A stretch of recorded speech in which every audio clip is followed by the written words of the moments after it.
고속도로를 달릴 때 언제나 반가운 곳은 바로 휴게소입니다.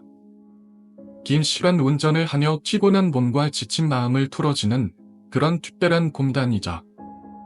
특히 고속도로를 타고 가다 보면 그곳은 마치 오아시스처럼 느껴집니다. 맛있는 음식도 있고 잠시 쉴 수 있는 곳도 있으며 사람들은 잠시 차에서 내려 가벼운 스트레칭을 하며 몸을 풀기도 합니다. 그런데 그곳에서 일하는 사람들은 알지 못한 두려움의 본질을 느끼게 되는데다. 저는 그곳에서 일하던 사람 중 한 명이었습니다. 벌써 6년이나 된 일이지만 그 당시의 지역은 여전히 심심하게 저를 괴롭히고 있습니다.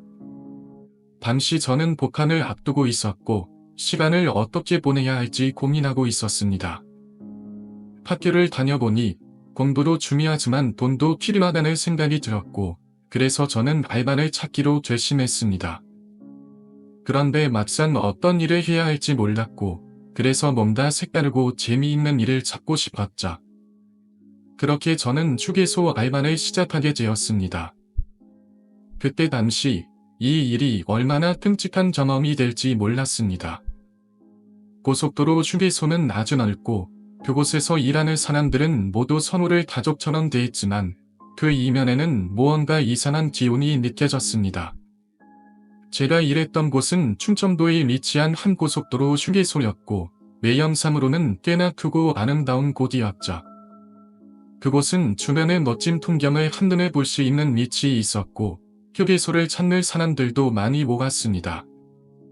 하지만 시간이 지나면서 저는 그곳에서 일하는 것이 점점 더 불안하고 기묘하게 느껴졌습니다.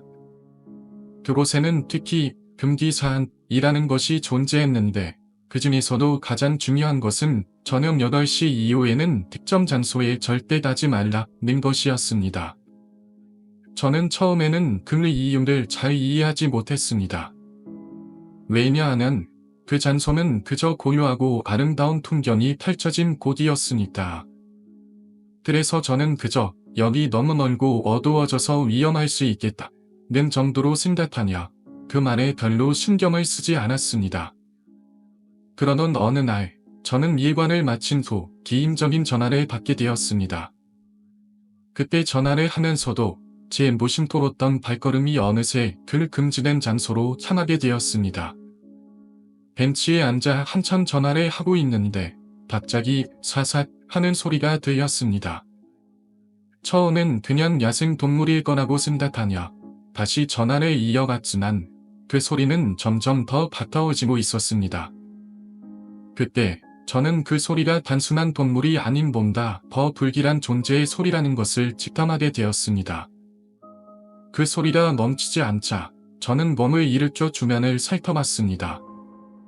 그런데 그 순간 그림자처럼 보이는 무언가가 아주 빠르게 제 눈앞을 지나갔습니다.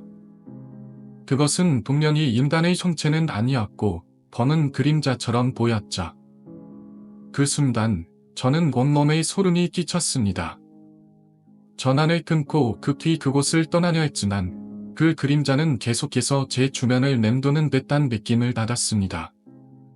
그때 저는 금기사항을 다시 떠올렸고 여기서 절대로 떨어져야 한다는 소장의 말이 떠올랐습니다. 그 일이 있은 후 저는 그곳에서 일하면서도 점점 더 불안해지기 시작했습니다. 매일 저녁 저는 그 금지된 지역을 피하기 위해 애썼지만 이상한 일이 계속해서 일어났습니다.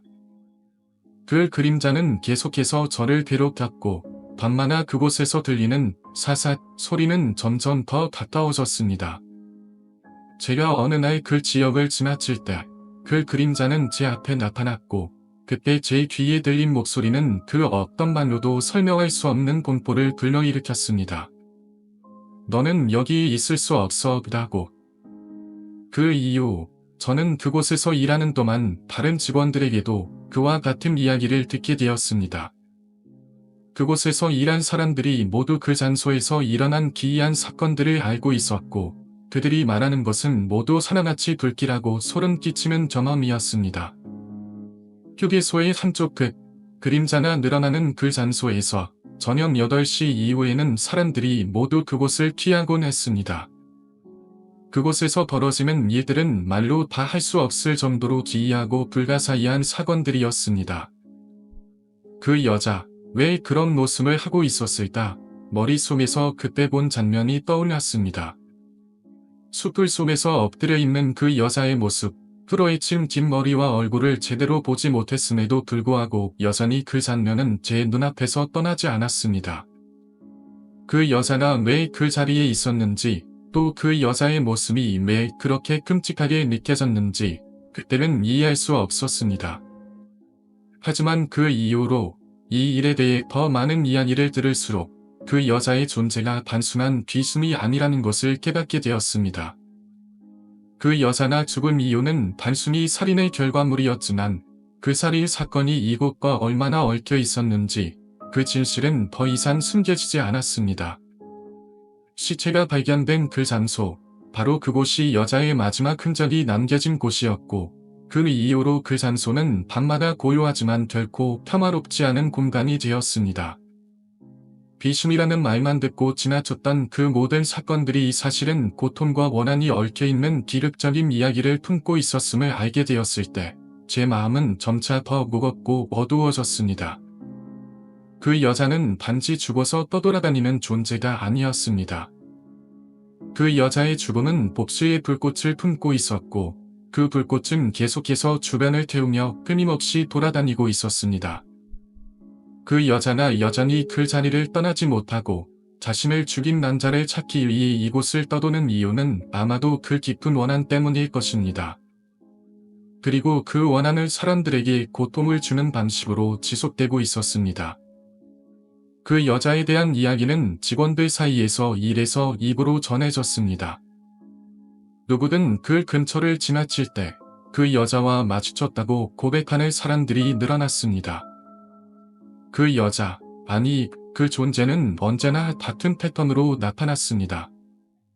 밤이면 아무런 경고 없이 갑자기 나타나 사람들을 깜짝 놀라게 하고는 다시 사라지곤 했습니다. 그러나 그 여자의 모습은 점점 더 변해갔고 마치 사람들에게 더 큰 공포를 주기 위해 그 모습을 바꾸어 갔다는 이야기까지 들었습니다. 어느 날 제가 휴게소에서 일하는 중 다시 그 여자를 봤다는 직원이 있었습니다. 그 직원은 말도 없이 갑자기 고개를 숙여 머리카락을 쓸어내는 듯한 제스처를 했고 잠시 후 급하게 휴게소를 떠났습니다. 그날 저녁 그 직원은 아무 말도 없이 퇴근하였고 그 후로는 더 이상 그 직원의 얼굴을 볼 수 없었습니다. 결국 그 직원은 그 사건 이후로 일을 그만두었고 그 여자와 관련된 모든 일은 점점 더 미스터리한 분위기를 만들어갔습니다. 그 이후에도 그 여자의 존재는 계속해서 사람들에게 경고처럼 다가왔습니다. 밤에는 절대 그 근처로 가지 말라는 말은 더 이상 단순한 조언이 아니다. 그곳에서 일하는 모든 사람들에게 필요한 생존 법칙이 되어왔습니다. 휴게소의 직원들은 언제나 조용하고 어두운 밤에 느껴지는 불안감을 떨쳐내기 위해 항상 서로를 챙기냐, 무언가 이상한 기운이 담도는 곳에 가까이 가기를 꺼려 했습니다. 그렇게 밤마다 그 여자는 여전히 이 사람들의 마음속 깊숙한 곳에 존재하며 잠시라도 그 자리를 비우지 않았습니다. 하지만 그 여자의 존재는 단순히 귀신이라는 이름에 갇히지 않았습니다. 그 여자는 고통받고 죽음을 맞이하고 결국 그 고통을 떠안고 살아남은 사람들까지 괴롭히고 있는 존재였습니다. 그 존재는 단순히 귀신이라는 이름으로 불리기에는 너무나 복잡하고 무서운 무엇이었습니다. 그 여자는 우리가 알지 못하는 이유로 그 자리에 남아 있습니다. 그 원한을 풀지 못한 채 떠도는 존재였던 것입니다. 그 후로도 저는 그 휴게소 근처에 가기를 두려워했고 그 여자의 이야기를 들을 때마다 온몸에 소름이 끼쳤습니다. 그 여자의 존재는 그저 하나의 이야기로 끝날 수 없었습니다. 여전히 그 여자나 그 자리를 떠나지 않고 있다는 사실이 저에게는 상상할 수 없을 만큼 극렬한 공포를 주었습니다. 그리고 그 이야기를 전할 때마다 저는 그 여자의 모습이 다시 떠오르고 그 공포가 철실로 다가오는 듯한 느낌을 지울 수 없었습니다. 그 여자는 이제 이 지역 사람들에게 전설처럼 전해지고 있는 존재가 되었습니다. 많은 사람들이 그 여자를 보았다고 이야기하지만 그 여자의 얼굴을 본 사람은 아무도 없습니다. 그 여자가 여전히 살아있는 듯한 기호를 느낄 때 우리는 항상 조심스럽게 그 주변을 피해가야만 했습니다. 그리고 그 여자가 다시 나타날 때마다 우리는 그저 그것이 우리에게 어떤 정보인지를 깨닫기만 하면 될 뿐이었습니다.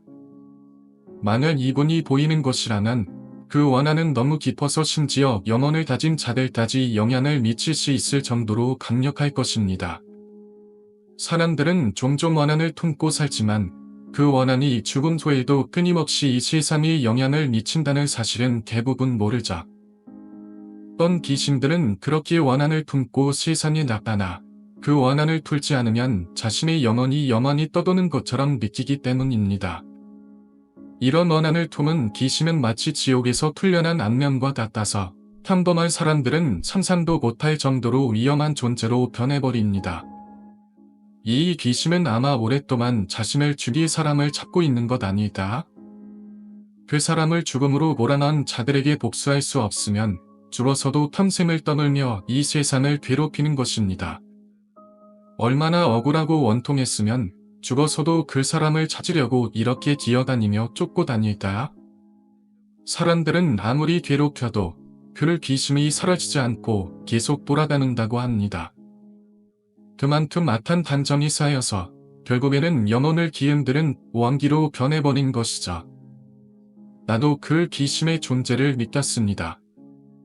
공기가 차갑고 묘한 기운이 내 주변을 감싸며 마치 보이지 않는 손이 나를 따라오는 듯한 느낌이었죠. 나는 자꾸 뒤를 돌아보며 그 악의 기운을 느꼈습니다. 이 기운은 그냥 무시할 수 있는 차가운 바람처럼 느껴지지 않았습니다. 무엇인가 깊고 어두운 힘이 내 뒤에서 나를 기다리고 있다는 느낌이었죠.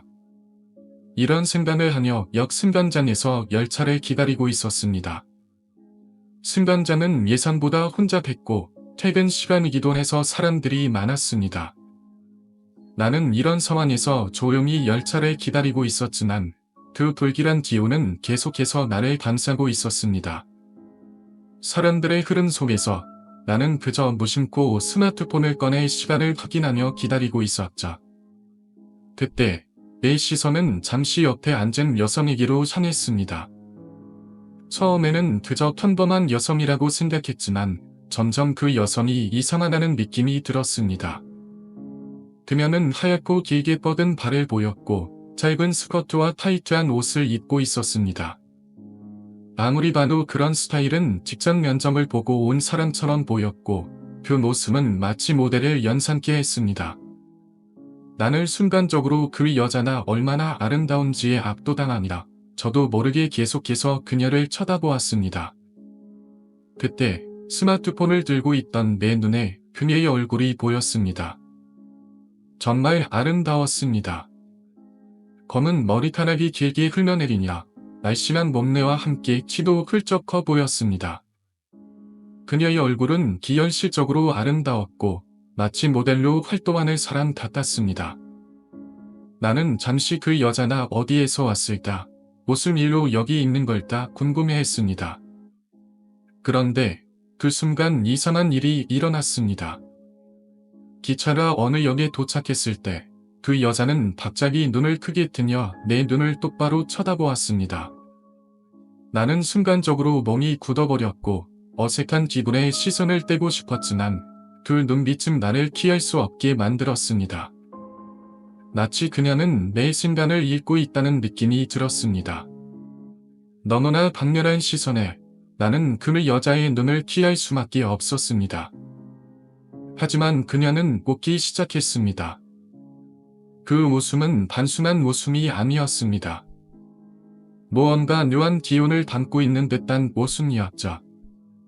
나는 순간적으로 긴장하며 스마트폰을 다시 손에 쥐고 다른 화면을 보기 시작했습니다.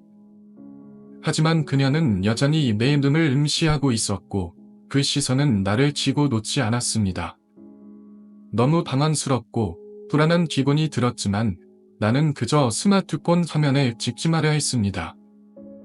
그 여자의 시선이 나를 향한 채로 나는 마음속으로 속으로 기도했죠. 이 상황이 단지 착각이기를.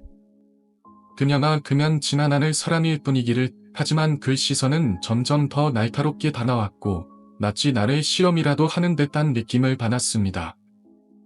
그 여자는 다시 다리를 꼬고 앉으면서 손바닥을 턱 근처에 두고 나를 더욱 뚫어져라 쳐다봤습니다. 나는 너무 당황해서 제대로 대처할 수 없었습니다.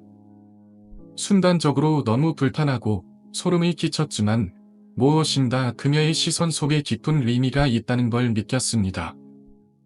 마치 이 여자나 나에게 다가올 수밖에 없는 이유가 있다는 듯한 느낌이었죠. 기차가 또다시 출발하고 나는 더 이상 그 여자를 쳐다보지 않으려고 애썼습니다. 나는 휴대폰을 넣고 그 여자나 내 시선을 취하기를 바랐습니다. 하지만 내 마음속의 불안감은 계속해서 커져만 갔습니다. 그 여자나 내 뒤에서 계속해서 나를 추적하는 듯한 느낌이 들었습니다. 그녀가 내가 내릴 역까지 따라오고 있다는 생각에 소름이 끼쳤습니다. 기차가 다음 역에 도착했을 때 나는 급히 내리려고 했습니다. 하지만 그 여자는 벌떡 일어나 나를 따라오기 시작했습니다. 나는 이미 그 여자나 나를 따라온다는 걸 직감하고 있었습니다. 그 여자는 마치 나를 어디까지든 추적하려는 듯이 나와 같은 방향으로 계속 걸어갔습니다. 나의 몸은 이미 긴장 상태에 들어갔고 무엇인가 다가오는 위험을 예감할 수 있었습니다. 내가 상가 쪽으로 빠져나가며 뛰어가고 있을 때 그 여자는 여전히 내 뒤를 따라왔습니다. 그 모습은 너무나 기이하고 내 몸은 떨리고 있었습니다. 마치 그 여자나 내가 돌아서지 않으면 집까지 따라올 것만 같은 느낌이었습니다. 나는 그날 이후로 계속해서 불안한 마음을 떨쳐내지 못했다.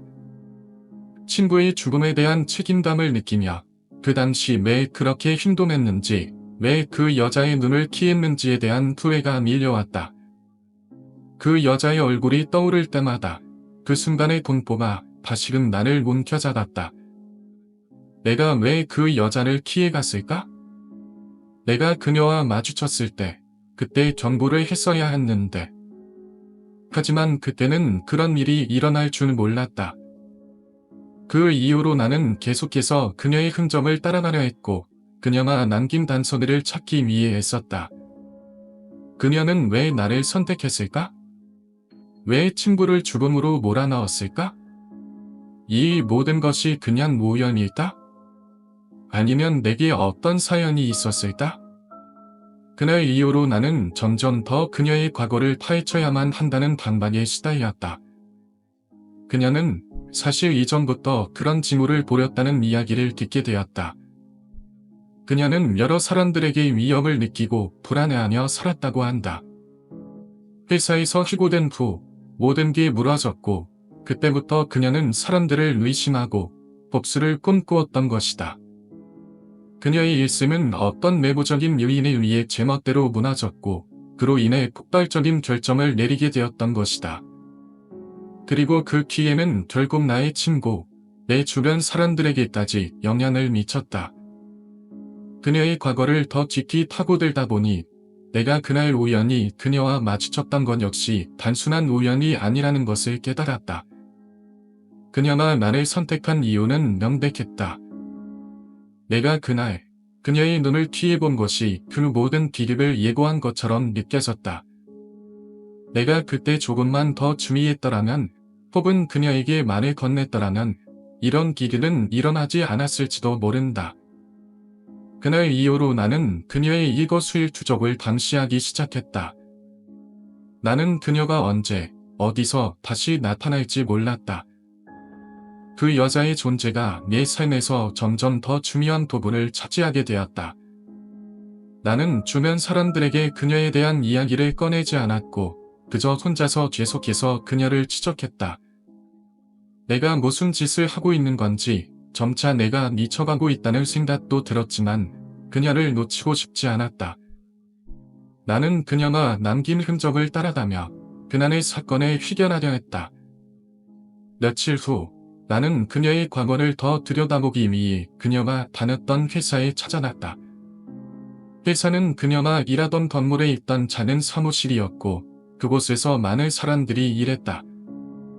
나는 직원들과 대화를 나누며 그녀에 대해 더 많은 정보를 얻으려 했다. 그곳에서 나는 그녀가 그동안 겪었던 갈등과 고통을 알게 되었다. 회사 상사와의 불륜, 그리고 그로 인한 갈등은 그녀가 버티기 힘든 지경까지 몰아넣었던 것이다. 그러나 그보다 더 충격적이었던 건 그녀가 그 사건 이후로 나를 선택했다는 사실이었다. 내가 그날 그 여자의 눈을 피했던 이유는 내가 무슨 특별한 존재일 것이라고 생각했기 때문이었다. 하지만 이제는 내가 그 여자를 만난 것도 그녀가 나에게 나타난 것도 모두 그녀의 계획이었음을 깨닫게 되었다. 그 여자는 나에게 단지 복수를 하고 싶었던 것이 아니라 나에게서 어떤 특별한 의미를 찾으려 했던 것이다. 그녀는 사람들과의 관계에서 상처받고 결국 그 모든 것을 나에게 되돌리려 했던 것이다. 내가 그 여자를 피한 것, 그녀의 눈을 피한 것, 그것이 결국 나의 친구에게 기름을 안겨주었다는 사실이 내게는 너무나 큰 충격이었다. 나는 점점 더 그녀의 복잡한 내면을 이해하게 되었고 그 복잡한 감정들이 나를 더욱 미치게 했다. 그녀는 왜 나에게 이렇게 집착하고 내 주변 사람들에게 해를 끼쳤을까? 나는 그녀가 나에게 원하는 것이 무엇인지를 알 수 없었다. 하지만 나는 계속해서 그 답을 찾으려 애썼다. 내가 그녀에게서 무엇을 받아내려고 했던 것일까? 나의 친한 친구가 왜 그런 대가를 치러야만 했는지 그 해답을 찾지 않으면 내 마음이 편치 않을 것 같다. 그때 나는 우연히 그녀의 옛 친구를 만나게 되었다. 그녀의 과거를 아는 유일한 사람, 그 친구는 그녀와 마지막으로 연락을 주고받은 사람이었다. 나는 그 친구에게 부탁을 해서 그녀가 어떤 사람인지 왜 그렇게 극단적인 선택을 했는지를 알게 되었다. 그 친구는 말하기를 그 여자는 오랜 시간 동안 불행한 삶을 살아왔고 결국 모든 것을 포기했다고 했다. 그리고 그 포기의 순간 나를 발견한 것이었다. 내가 그 여자를 선택한 이유는 단순히 우연이 아니었고 그 여자나 자신을 받아줄 사람을 찾고 있었기 때문이었다. 그녀는 자신과 같은 고통을 겪을 사람을 원했다. 그리고 나는 그녀의 선택을 받았고 그 결과나 내 친구의 죽음이었다. 나는 그 사실을 받아들이기 힘들었다.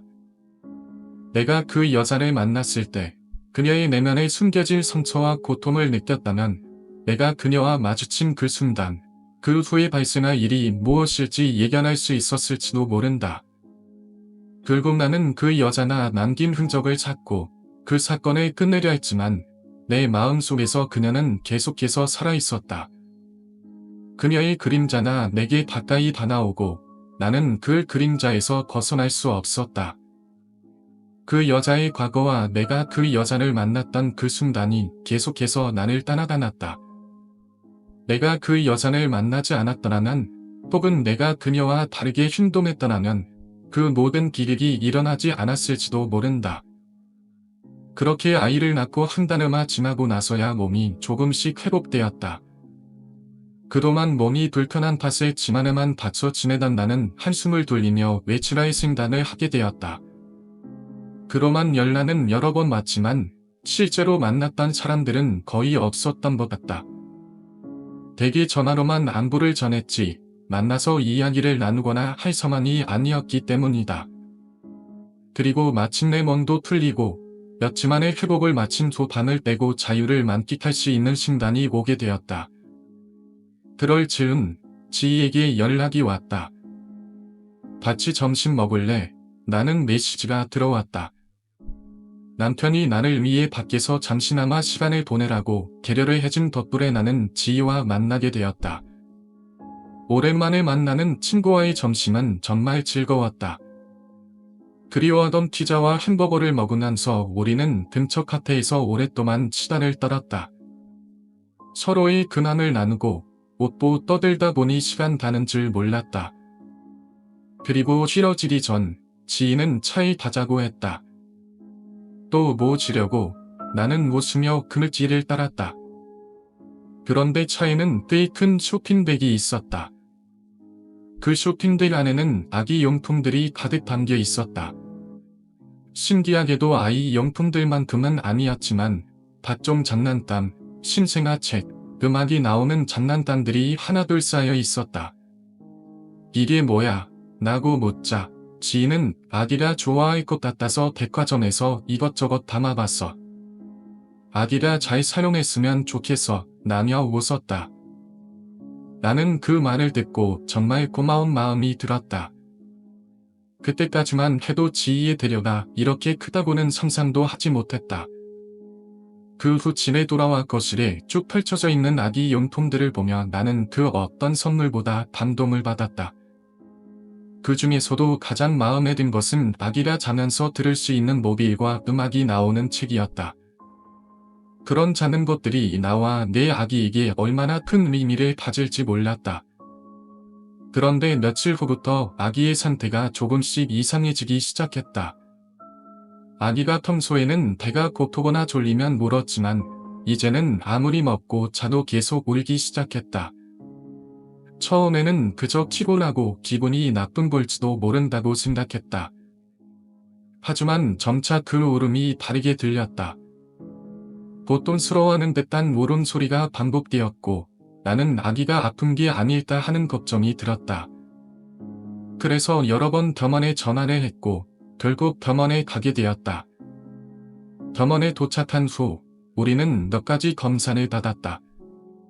하지만 의사는 아기의 상태가 전혀 이상하지 않다고 했다. 아마 아기가 불안해서 그럴 수도 있습니다. 라는 말에 나는 의심이 들기도 했다. 아기가 아프다고 느꼈지만 병원에서는 아무런 이상이 없다고 하니 마음이 놓였다. 그저 아기의 불안한 상태가 일시적일 뿐이라고 생각했다. 하지만 집으로 돌아와서도 아기의 상태는 계속해서 나아지지 않았다. 그리고 며칠 뒤 다시 아기가 울기 시작했다. 처음처럼 평온한 울음이 아니었고 태어났을 때 울었던 것처럼 세상 떠나갈 듯한 울음소리가 계속되었다. 아기를 안고 밤새도록 달래기도 했지만 그 울음은 끊이지 않았다. 무엇보다도 아기가 아파 보이지 않는데도 계속 울고 있는 상황이었기에 나는 점점 더 혼란스러워졌다. 그렇게 몇 주가 지나고 아기의 상태는 여전히 나아지지 않았다. 계속해서 불안감만 커져갔고 결국 나는 두 번째 병원으로 가기로 결심했다. 하지만 거기서도 결과는 다를 바 없었다. 별다른 이상은 없습니다. 라는 말만 반복될 뿐이었다. 병원에서는 문제를 찾을 수 없었고 나는 점차 절망감에 빠졌다.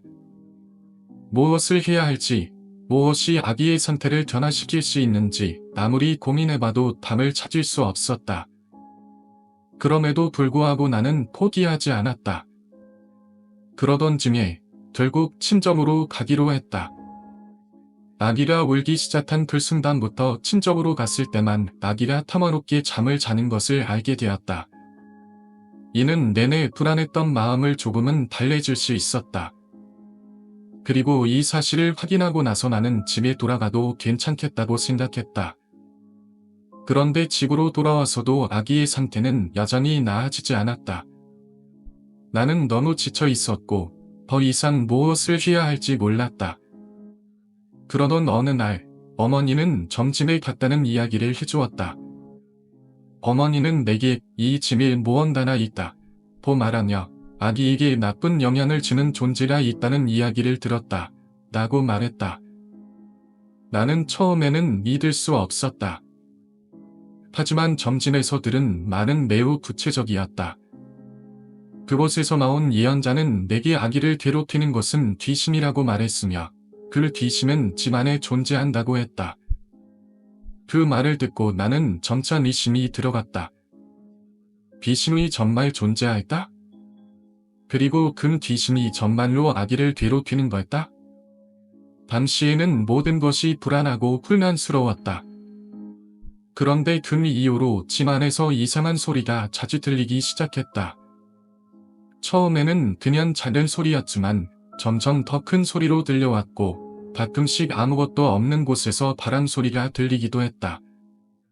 점점 더 집안에서 일어나는 이상 현상은 나를 더욱 불안하게 만들었다. 어머니가 말했다시피 집안에 어떤 존재가 있다는 생각이 점점 더 확신을 갖게 되었다. 그 존재가 과연 무엇인지는 알 수 없었지만 그 존재가 아기를 괴롭히고 있다는 사실만큼은 점점 더 명확해졌다. 그런데 그때 나는 지희의 선물에 대해 다시 한번 생각하게 되었다. 지희가 내게 준 아이 용통들은 단순한 선물이 아니었을지도 모른다는 생각이 들었다. 그 선물들 중 일부는 나에게 불안감을 조성하는 물건처럼 느껴졌다. 지희는 항상 나를 배려하며 좋은 의도를 가지고 있었던 것처럼 보였지만 이제 그 모든 것이 내게 다가온 이상한 일들의 일부일지도 모른다고 느껴졌다. 밤은 점점 더 짙어지고 집 안은 이상한 침묵이 쌓여 있었다. 겨울이라 그런지 바람은 거세게 몰아치고 있었지만 그 바람조차도 이상하게 느껴졌다. 마치 바람 속에서 무엇인가가 속삭이고 있다는 느낌이 들 정도로 차가운 공기가 밤 안을 감싸고 있었다. 난 그저 기분 탓일 거라고 생각하려 했지만 무언가 이상한 일이 일어나고 있다는 것을 점점 더 확신하게 되었다. 아기와 함께 안방에 누워 있을 때 처음으로 그 느낌을 받았다. 아기는 조용히 잠들어 있었고 나는 그저 평소처럼 일상을 보내고 있었다. 하지만 그 순간 방 안의 분위기가 완전히 달라졌다. 내가 느끼기에 방 한 구석에서 불길한 기운이 터져 나오는 것 같다. 내 마음속에서는 그것이 무엇인지 정확히 알 수 없었지만 확실히 말할 수 있는 건 그 느낌이 너무나도 기이하다는 것이었다. 아기가 갑자기 고개를 돌리며 방 구석을 가리켰다. 그 순간 내 가슴이 급격히 뛰기 시작했다. 아기가 무엇을 보고 있는지 알 수 없었지만 그의 시선은 멀리 방의 구석에 고정되어 있었다. 그곳에는 아무것도 없을 것이라고 생각했지만 나는 뭔가가 있다고 직감할 수 있었다. 그 짧은 순간 어딘가에서 내가 모르는 무언가나 우리를 지켜보고 있다는 느낌이 강하게 들었다. 나는 그것을 무시하려 했지만 점점 더 강한 불안감이 나를 휘감았다. 그 기운은 마치 현실을 넘어서 다른 차원에서 온 존재의 느낌이었다. 내가 깊이 숨을 들이키며 눈을 감고 그것을 떨쳐버리려 할 때 아기가 다시 한번 그 구석을 가리켰다. 그 순간 나는 그 구석을 직시할 수밖에 없었다. 그리고 그것이 무엇인지 알게 되었다. 구석에 서 있는 건 분명히 인간의 성체를 하고 있었지만 그 모습은 그 어떤 인간과도 달랐다. 그것은 흐릿한 그림자처럼 서 있었고 점점 그 형체가 선명해지면서 나는 그것이 사람의 모습이 아니라고 느꼈다. 그것의 얼굴은 인간의 얼굴을 닮았지만 그 눈은 검고 그 안에서 아무것도 보이지 않았다. 단지 깜깜한 구멍처럼 빈 공간만이 그 안에 있었고 그것은 나를 조용히 그러나 분명하게 쳐다보고 있었다. 그 순간 온몸에 소름이 돋았다. 내 심장은 터질 듯이 뛰었고 나는 입을 틀어막고 숨을 쉬지 않으려고 했다. 그러나 숨을 참을 수 없었다. 그것의 눈빛에 이끌려 나는 서서히 그것에게 다가갔다. 그 눈빛은 무언가를 알리려는 듯 깊고 고요한 위협을 담고 있었다. 나는 그것이 누구인지 무엇인지 알 수 없었지만 그저 도망쳐야 한다는 강한 충동이 나를 휘감았다. 그러나 그때 갑자기 방문이 열리며 남편과 엄마가 들어왔다. 그들은 내 얼굴을 보고 놀라며 "왜 그래?" 라고 물었다. 나는 그저 아무 말도 할 수 없었다. 입이 떨어지지 않았다. 내 마음은 이미 그 존재에 의해 사로잡혀 있었기 때문에 그 무엇도 말할 수 없었다. 남편과 엄마는 내가 이상한 기호를 느꼈다고 생각하며 주변을 둘러보기 시작했다. 그들이 아무것도 보지 못한 채 돌아설 때 나는 다시 한번 그 존재의 눈빛을 느낄 수 있었다. 그리고 그때 갑자기 집안의 불빛이 깜빡이며 꺼졌다. 이건 단순한 전기 문자라고 생각할 수도 있었지만 그 순간의 분위기는 전혀 달랐다. 밤하늘은 어두워졌고 그 어둠 속에서 무언가가 기어다니고 있다는 느낌이 들었다. 내가 손전등을 켜자 방 한 구석에 놓여있던 이명이 눈에 들어왔다. 그 이명은 너무나도 평범한 이명처럼 보였지만 나에게는 그 이상한 느낌이 가득했다.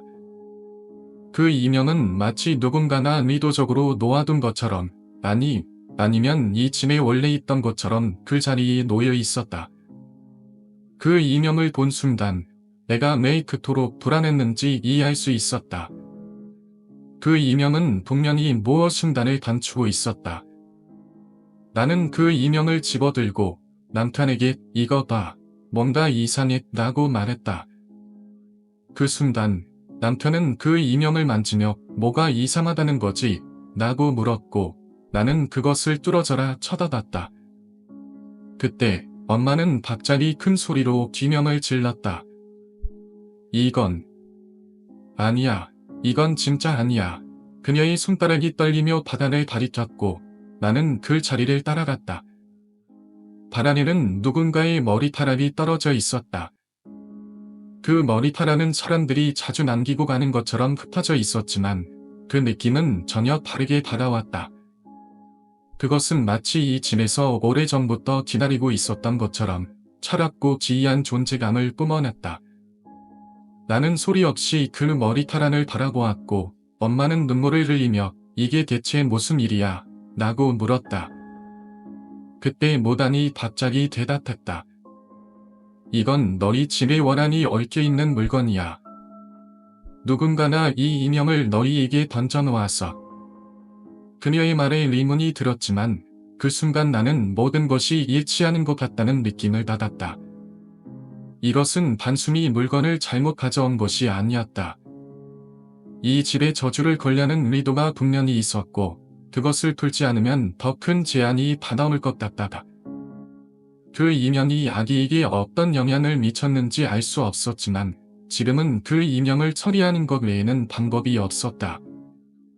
연락할 방법도 없어서 한참을 혼자 알았습니다. 오죽했으면 이렇게 투고까지 해야 했나 싶네요. 얘가 이 영상을 볼지 모르겠지만 꼭 얘가 한 것보다 몇 배는 고통스럽겠지요. 이야기는 여기까지입니다. 정말 오랜만에 녹음을 하면서 도중에 한 번 끊었습니다. 참 대단하죠. 사람이라는 게 이렇게 사악해질 수 있다는 게. 우리가 악마 이야기를 하지만 악기가 그냥 만들어지는 게 아닌 것 같습니다. 이런 사람이 실제로 존재하다 보니 죽어서도 그런 존재로 남아있는 것이겠죠. 그에 대한 질투와 시기는 느낄 수 있다고 이해할 수 있습니다. 그렇다고 이렇게까지 사악한 짓을 한다는 건 도무지 이해할 수가 없네요. 그 사람은 분명히 다른 존재가 되어 우리와 같은 현실에서 살아가는 것 같았으니까. 그저 저주와 악담을 퍼부을 필요도 없긴 합니다. 세상 만사나 꼭 삭길 규정으로 돌아가진 않지만 대부분 그만한 대단은 지루하게 돌아오죠. 안녕하세요. 공토학관을 오랜 기간 시청하고 있는 학생입니다. 아주 가끔 그 형님을 만나게 되는 그때마다 차마 눈뜨고 볼 수 없을 정도로 끔찍합니다. 솔직히 이제는 무서움이 먼저 들어서 달아나기가 쉽지 않은 것도 사실입니다. 저는 정기 대선을 따는 일을 하고 있습니다. 때마다 장소를 가리지 않고 일을 하고 돈이 되는 곳이면 직접 가서 일을 합니다. 하지만 그 형님을 만난 건 지난해 초였습니다. 전기 노가다를 하다 보니 여러 종류의 노가다와 협력업체의 직원들을 볼 수 있습니다. 그중 그 형님은 누구보다 많이 없고 묵묵히 일만 하시는 분이었습니다. 솔직히 현장에서 너무 힘들기도 해서 일과 관련된 내용이 아니면 그리 대화가 많지 않습니다. 작업이 끝나면 지치고 피곤해서 함께 놀거나 하는 경우도 없죠. 물론 상황에 따라 다르겠지만 저 같은 경우는 나는 젊은 편이고 대부분 현장에 계신 분들은 최소 40대 이상이었기에 적정이 적었습니다. 그런데 그 형님이 제 신경을 쓰이게 한 것은 다름 아닌 그의 이상한 행동 때문이었습니다. 밭이 일을 하다 보면 다들 무거운 물건을 옮기는이다. 가끔씩 그 형님은 갑자기 옮기다 말고 가만히 서서 다른 곳을 음시하곤 했습니다. 예를 들어 무거운 짐을 다 같이 옮기고 있을 때 그가 갑자기 멈춰 서서 아무런 이유 없이 먼 곳을 바라보며 서 있는 겁니다. 저는 그 모습을 처음 본 순간 놀라서 소리쳤습니다. 하지만 함께 일하는 다른 형님들은 아무렇지도 않은 듯 자연스럽게 그를 기하며 물건을 옮기고 있었습니다. 이상한 일입니다. 마치 다른 사람들이 그 형님을 보지 않는 것처럼 무언가 존재하지 않는 사람처럼 취하는 듯한 느낌이 들었습니다. 저는 이상하다고 느껴서 그 형님에게 물어봤습니다. 그런데 대답을 듣지 못하고 저녁에 소주를 한잔 하자고 하시더군요. 그날 저녁 그 형님과 근처 노포에서 술을 마시게 되었는데 그때 들은 이야기는 지금도 믿기지 않을 정도로 소름이 끼쳤습니다. 그 형님은 원래 쾌활하고 활발한 성격이었고 팀에서 분위기를 주도하던 분이었지만 술자리에 앉은 소 그의 말투와 눈빛은 조금 달라 보였습니다. 마치 무엇인가에 사로잡힌 듯한 모습이었죠. 그가 말했습니다. 그때 내가 봤던 건 사람이 아니었어. 그리고 이어서 선 이야기는 더욱 소름 끼쳤습니다. 형님은 몇 번이나 그 이상한 행동을 계속 반복했다고 말했죠. 그가 어떤 곳에서든 그것을 봤다고 했습니다. 그것이란 바로 그의 눈앞에서 멈추어 서서 그를 쳐다보던 본래 사람의 모습이 아니었던 존재였습니다. 형님은 분명히 고백했습니다. 그것은 사람의 형상을 했지만 사람은 아니었어. 그는 그것을 계속해서 보고 그곳에 있었던 것처럼 느꼈다고 말했습니다. 그리고 그는 그 존재를 쫓지 않으면 자신이 사라질 것 같은 느낌을 받았다고 했습니다. 그 형님이 점점 이상해졌던 건 그 존재가 그를 점점 더 가까이 따라왔기 때문이었을 겁니다. 그 형님을 더 이상 만나지 않게 된 건 그 존재가 그 형님을 완전히 삼삼았기 때문이었을까? 그가 사라지기 전에 그 존재는 분명히 그 형님에게 무언가를 요구했을 것입니다. 사람들은 그것을 보지 못했지만 형님은 분명히 그와 싸우고 있었다는 생각이 듭니다. 그것은 인간이 아니었기에 그 형님이 말한 그대로 형님이 점점 더 그 존재의 영향을 받으며 그의 모습이 변해갔다는 생각이 듭니다. 그 형님은 자신이 일하는 현장에서 점차 사람들과 멀어져 갔습니다. 그 어떤 대화에도 반응이 없었고 일의 진행이 어색할 정도로 느려졌습니다. 그리고 어느 날 그 형님이 완전히 사라졌습니다. 그가 마지막으로 사라졌을 때 현장에서 일하던 사람들은 전혀 그에 대해 묻지도 않았습니다. 마치 그가 처음부터 존재하지 않았던 것처럼 아무런 흔적도 남기지 않았습니다. 그 형님이 사라지고 나서 그곳에 이상한 소문이 돌기 시작했습니다. 그의 자리를 대신한 사람들마저도 그 형님에 대해 묻는 것을 꺼려하는 모습이었습니다. 그 형님이 사라진 후 나는 그곳을 계속해서 찾았지만 그 형님에 대해 더 이상 말할 수 있는 사람은 아무도 없었습니다. 마치 그 형님이 한때 그곳에 있었던 것조차 사람들의 기억 속에서 점차 지워져 가는 듯 했습니다. 형님은 그 후로 계속해서 술을 마시며 고독에 빠져들었다. 아무도 그의 변화를 이해할 수 없었고 형님의 눈빛은 점점 더 처참하게 변해갔다. 그는 매일같이 술을 마시고 고독 속에 숨어들었으며 그만큼 주변 사람들과의 관계도 멀어졌다. 형님이 술을 마시는 이유가 단순히 죽은 친구의 죽음에 대한 슬픔 때문만은 아니라는 것을 직감한 사람들은 점차 그의 상태를 걱정하게 되었다. 하지만 그는 누구에게도 자신의 고통을 말하지 않았다. 그저 일상적으로 일을 하고 술을 마시며 지내는 것이 전부인 듯 보였다. 하루는 일을 마치고 숙소로 돌아가던 길에 형님이 그들에게 말했다. 이제 더 이상 견딜 수 없어. 나도 모르겠어. 내가 왜 이런지. 그 말은 마치 그의 내부에서 무언가나 터져나온 듯한 느낌을 주었다. 그때부터 손님의 행동은 점점 더 지리해졌다. 밤마다 술을 마시고 나서 잠을 자지 않고 가만히 앉아서 뭔가를 중얼거리기 시작했다. 그의 목소리는 점점 더 낮고 떨리는 소리로 바뀌었고 그가 아무리 술을 마셔도 잠을 이루지 못했다. 그 형님의 눈 밑에는 짙은 다크서클이 드리워져 있었고 그의 표정은 점점 더 수척해졌다. 그의 얼굴은 마치 고통에 시달리는 사람처럼 보였고 누구도 그에게 바나나 말을 걸기 힘들어졌다. 형님의 변화가 점점 더 심각해지자 그의 동료들이 걱정하기 시작했다. 형님, 진짜 괜찮으세요? 뭔가 이상해요. 하지만 형님은 여전히 대답을 하지 않았다. 그냥 고요하게 술을 마시고는 그 자리에 앉아 있을 뿐이었다. 그들이 아무리 말을 걸어도 형님은 여전히 말없이 술잔을 들고 있었다.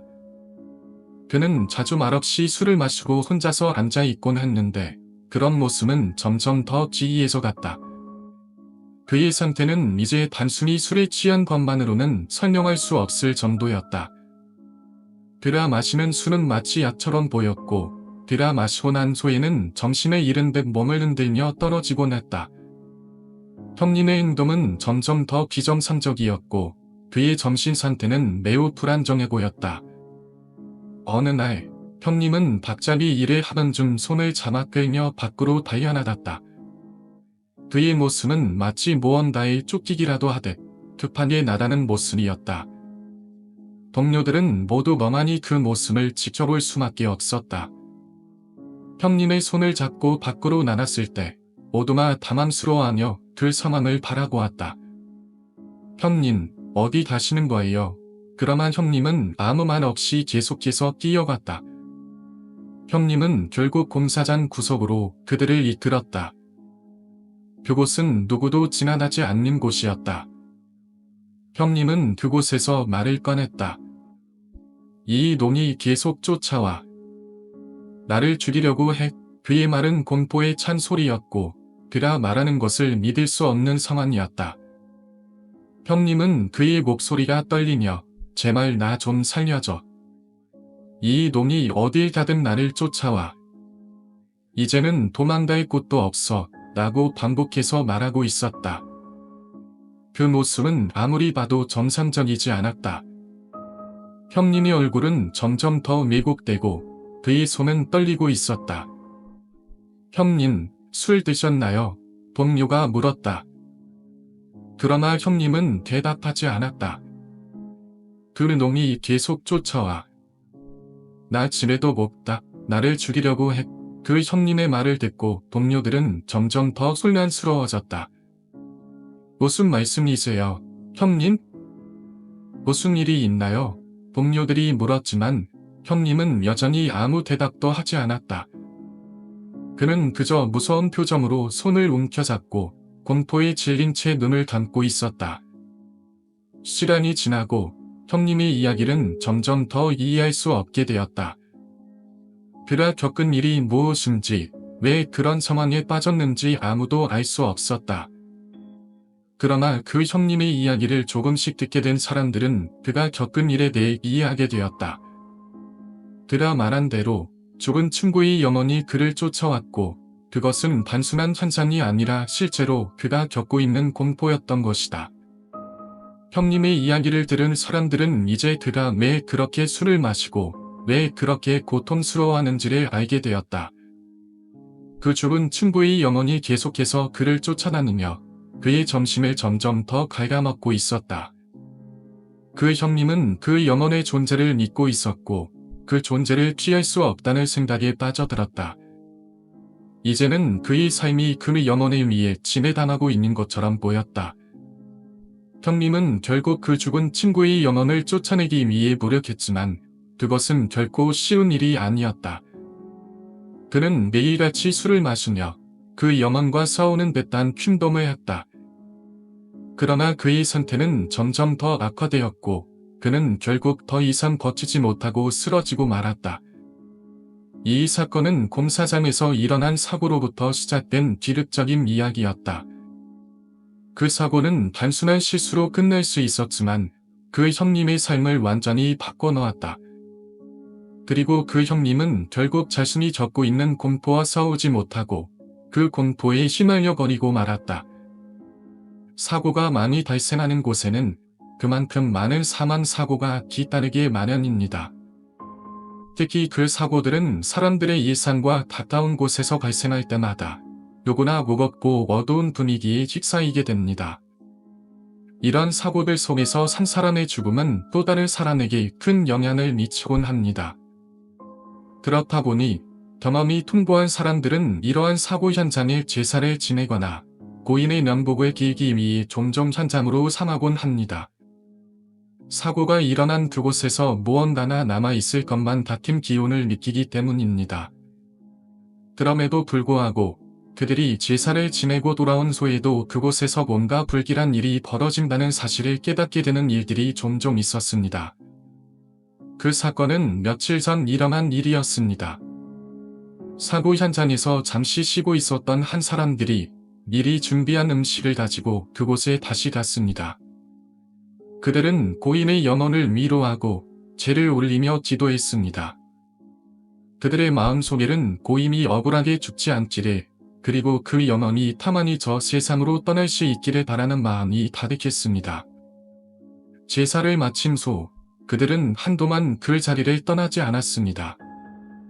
그렇게 몇 시간을 보내고 나서야 그들은 다시 현장 근처에서 일상으로 돌아날 수 있었습니다. 그러나 그들이 이 현장을 떠난 후 며칠이 지나 다시 돌아왔을 때 그곳은 이상하게도 달라져 있었습니다. 한 사람은 그 당시의 사건을 회상하며 말했다고 합니다. 그 후 며칠 동안 우리는 계속해서 그 고인에게 말을 건넸습니다. 마치 살아있는 사람에게 대하듯이야. 이제 집에 가야지, 얼른 집에 가서 효도해야지, 라는 말을 반복적으로 했습니다. 마치 고인이 여전히 그곳에서 살아있는 것처럼 말이죠. 그러면서 그들은 한 가지 중요한 사실을 깨달았습니다. 고인의 영혼이 아직 그 자리에 남아있는 것 같았고 그와의 대화나 계속해서 이어지는 듯한 느낌을 받았다는 것입니다. 이 이야기는 처음에는 단순히 고인을 위한 기도가 끝난 후 사고 현장에서 일어난 일들로 생각될 수도 있겠지만 그 사건은 그 이후에도 끔찍한 경험으로 사람들에게 남았습니다. 몇 달 후 그 형님이 나타났다는 이야기를 들었습니다. 사고 현장에서 사고로 돌아가신 형님이 마치 살아있는 사람처럼 그 자리에 나타났다는 것입니다. 하지만 그 형님은 그때까지 죽었다는 사실을 전혀 모르고 있었다고 합니다. 그는 여전히 일하는 사람들 앞에서 말을 건넸고 그런 모습은 마치 그가 아직도 살아있는 것처럼 느껴지게 만들었습니다. 사람들은 그 형님의 행동을 보고 소름이 끼쳤고 그렇게 죽을 사람이 살아있는 사람 앞에 나타나는 일이 계속해서 반복된다는 사실을 알게 된 후 그 사건에 대한 해답을 찾기 위해 여러 가지 방법을 시도했습니다. 하지만 그 형님은 계속해서 돌아오고 있었습니다. 아무리 방법을 찾아보고 보살이든 오단이든 여러 명의 전문가를 둘러서 조언을 받았지만 그 사건은 조금도 해결되지 않았습니다. 시간이 지나면서 사람들은 점점 더 이 사건이 단순한 죽음으로 끝난 것이 아님을 깨닫게 되었고 이 형님이 여전히 그 자리에 남아있는 이유는 무엇일까 하는 의문을 품기 시작했습니다. 형님은 그 자리에 남아있으면서도 마치 살아있는 사람처럼 자주 말을 걸었습니다. 일하는 도중에도 이제 집에 가야지 라며 말하고 그 말을 끝내고 나서야 비로소 자리를 떠날 수 있었습니다. 하지만 그 형님은 하루에도 몇 번씩 이렇게 반복적으로 말을 하곤 했습니다. 사람들은 그 말을 들을 때마다 그 형님이 정말 죽은 것인지 아니면 죽음을 알지 못하고 여전히 현장을 떠나지 못하는 것인지 궁금해했습니다. 시간이 지나면서 그 형님의 모습을 마지막으로 본 사람들이 말하기에 그 형님은 언제나 같은 행동을 반복했고 아무리 시간이 지나도 그 모습은 변하지 않았다고 합니다. 형님의 죽음은 단순히 사고로 끝난 것이 아니었고 그 죽음에는 아직 해결되지 않은 어떤 미스터리가 숨어 있었던 것입니다. 그 형님은 사고로 죽은 이후에도 마치 살아있는 사람처럼 여전히 그곳에 남아 있었던 것이었죠. 현장에서 일하던 사람들은 그 형님의 모습이 아직도 생생하게 기억에 남아 있었고, 그 형님이 현장을 떠날 수 없었다는 사실을 알게 되자 그곳에 대한 두려움은 더 커졌습니다. 그리고 어느 날, 그 형님이 또다시 나타났습니다. 그 형님은 이전처럼 아무 말도 없이 나타났지만 이번에는 조금 밝았습니다. 그 형님의 모습은 너무나도 생생하게 느껴졌고 사람들은 그나 정말로 돌아오지 않았다고 믿을 수 없었습니다. 그 형님은 이제 현장에서 완전히 사라졌다고 전해지기도 했지만 그들의 마음속에는 여전히 그 형님의 목소리와 모습이 남아 있었습니다. 이 사건은 더 이상 단순한 사고가 아닌 죽음 이후에도 끊임없이 남아있는 무언가를 의미하는 것이었습니다. 죽은 사람의 영혼이 떠나지 않고 계속해서 그곳에 남아있다는 사실은 사람들에게 큰 충격을 안겨주었고 그들의 마음속에 오랫동안 자리 잡게 되었습니다. 그 사건은 시간이 지나도 풀리지 않은 미스터리로 남아있으며 지금도 그 형님이 여전히 현장에서 무엇을 하고 있는지 그가 떠날 수 없는 이유는 무엇인지에 대한 질문은 계속해서 이어지고 있습니다. 이 이야기는 단순히 하나의 사고가 아니다. 우리 주변에 존재할 수 있는 또 다른 차원의 세계를 보여주는 이야기입니다. 죽을 사람의 영혼이 살아있는 사람들 앞에 나타난다면 그 무엇이 우리에게 다가올 수 있을지 상상하기도 어렵습니다. 죽음 후에도 사람들은 결코 그 자리에서 떠나지 못하고 여전히 우리에게 어떤 메시지를 전하고자 하는 것일까? 그 형님의 이야기는 그렇게 끝나지 않습니다. 앞으로도 그의 영혼은 계속해서 이 세상과 다른 세상 사이에서 그저 존재할 것입니다. 제가 어린 시절 살던 그 작은 마을은 정말 외딴 곳에 위치해 있었습니다. 마을을 가로지르는 길은 좁고 토장되지 않은 흙길이 대부분이었습니다. 마을 밖으로 나가려면 차로 1에서 2시간 정도를 이동해야 했습니다. 마트도 3번 가는 정도였고 사람들은 대부분 자전거나 걸어서 외출을 하곤 했습니다. 그곳은 전통적인 시골 마을로 이제는 사라진 지 오래된 곳이지만 그때의 지역은 아직도 생생하게 떠오릅니다. 그 시절 마을을 지나던 사람들은 종종 낡은 창고를 지나쳤습니다. 그 창고는 오랫동안 사용되지 않았고 그 근처에는 아무도 살지 않았습니다. 하지만 그곳에 대해 말하는 사람들은 매우 적었습니다. 그 창고에는 이상한 소문이 돌고 있었고 아무도 그곳에 가까이 가지 않으려 했습니다. 사람들이 말하는 바로 그 창고에서 이상한 일이 벌어졌다는 이야기가 있었습니다. 하지만 그 소문은 너무나도 애매하고 불확실해서 단지 마을 사람들의 오해에 불과한 것으로 치부되었습니다. 그럼에도 불구하고 그 창고 근처를 지나던 사람들은 모두 이상한 기분을 느꼈다고 했습니다. 마치 누군가 자신을 지켜보고 있는 듯한 기분이 들었다고들 했습니다. 그런 기운의 실로 대부분은 들길을 치이 가곤 했습니다. 어느 날 저는 들길을 걸어가고 있었고 그 창고 근처를 지나갈 때 한 친구가 그곳을 지나지 말라고 경고했습니다. 친구는 그 창고에서 무언가가 나올 것 같다는 느낌을 받았다고 했습니다. 처음에는 그냥 기분 탓일 거라 생각했지만 그 순간부터 그 창고는 제 마음속에서 묘한 불안감을 자아내기 시작했습니다. 며칠 후 저는 다시 그 창고를 지나게 되었고 그때 이상한 일이 일어났습니다. 창고 근처를 지나갈 때 갑자기 그곳에서 불빛이 새어나오는 것 같았고 그 불빛은 서서히 창고 안으로 빨려 들어갔습니다. 저는 순간적으로 겁을 먹고 그 자리를 벗어나려고 했지만 제 발걸음은 점점 더 무겁게 느껴졌습니다. 그곳에서 뭔가가 움직이고 있다는 느낌이 들었고 갑자기 가슴이 답답해지며 숨이 다 빠졌습니다. 그때부터 저는 그 창고를 다시는 지나지 않기로 마음먹었습니다. 그 후로 그곳은 저에게 더 이상 지나갈 수 없는 금단의 장소가 되어버렸습니다. 시간이 흘러 마을을 떠나게 된 이후 저는 그 창고와 관련된 이야기를 다른 사람들에게 듣게 되었습니다. 마을을 떠난 지 몇 년이 지나 다시 그 마을을 방문했을 때 저는 몇몇 옛 친구들과 이야기를 나누었고 그들로부터 더욱 기이한 이야기를 들을 수 있었습니다. 그 창고에서 일어난 일들은 단순히 소문에 그치지 않았고 실제로 그곳에서 발생한 사건들이 사람들에게 큰 충격을 주었으며 그 후로도 사람들은 그 창고에 대한 이야기를 주저없이 꺼냈습니다. 그 창고에서 일어난 사건들은 아주 오래전에 있었던 일로 알려져 있습니다. 하지만 그 이야기는 시간이 지나면서 점점 더 많은 사람들의 입에 오르내리게 되었고 결국 그 창고는 마을에서 가장 유명한 혹은 가장 불길한 장소가 되어버렸습니다. 창고 근처를 지나는 사람들은 그곳에서 끊임없는 소리와 기운을 느꼈다고 했고 그 소리와 기운은 어떤 식으로든 사람들의 마음에 남아 그들을 괴롭히게 되었습니다. 한 사람은 창고 안에서 보았다고 했습니다. 창고 안에 서 있는 한 여자의 모습을 목격했다고 말했죠. 그 여자는 마치 살아있는 사람처럼 보였고 그녀는 계속해서 자신을 부르며 다가왔습니다. 그 사람은 그 여자를 만지지 않으려고 했고 그 순간 그는 마치 얼어붙은 듯 움직일 수 없었다고 했습니다. 그리고는 그녀가 사라지자 그는 그 창고를 빠져나가려 했지만 그 길도 더 이상 평범한 길이 아니었습니다. 그 창고와 그 길은 마치 다른 세계로 통하는 문처럼 느껴졌다고 했습니다.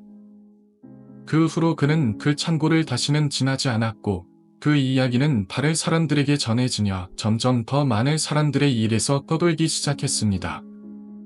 그곳은 이제 단순한 창고가 아니다. 죽은 자들의 흔적이 남아있는 불길한 장소로 여겨지기 시작했습니다. 그 장소를 지나가는 사람들 중 많은 이들이 그곳에서 이상한 기운을 느꼈다고 증언했습니다. 하지만 이 이야기는 단지 창고와 관련된 사건들에만 국한된 것이 아닙니다. 그 후로도 마을에서는 이상한 일이 계속해서 발생했습니다. 밤마다 들려오는 비명 소리, 아무도 없는데 들리는 발자국 소리, 그리고 누군가 지나간 것처럼 들리는 바람 소리 등은 계속해서 사람들을 불안하게 만들었습니다. 마을 사람들은 그들이 살고 있는 곳이 단순한 시골 마을이 아니다. 죽은 자들의 영혼이 떠도는 곳이 아닐까 하는 생각을 하게 되었습니다. 그 후로도 많은 사람들이 그 창고를 지나며 그곳에서 일어난 일들을 떠올리며 불안감을 느꼈습니다. 하지만 아무리 시간이 지나도 그 창고와 그 주변에서 발생한 미스터리는 풀리지 않았습니다. 사람들은 그 창고를 지나가면서도 그곳에서 무언가 이상한 일이 벌어지고 있다는 것을 느꼈고 그 창고를 지나칠 때마다 무언가 자신을 지켜보고 있다는 느낌을 받았습니다. 결국 그 창고는 마을에서 가장 불길한 장소로 남게 되었고 사람들은 그곳을 피해 다녔습니다. 하지만 여전히 그곳에서 발생한 사건들을 설명할 수 있는 사람은 없었습니다.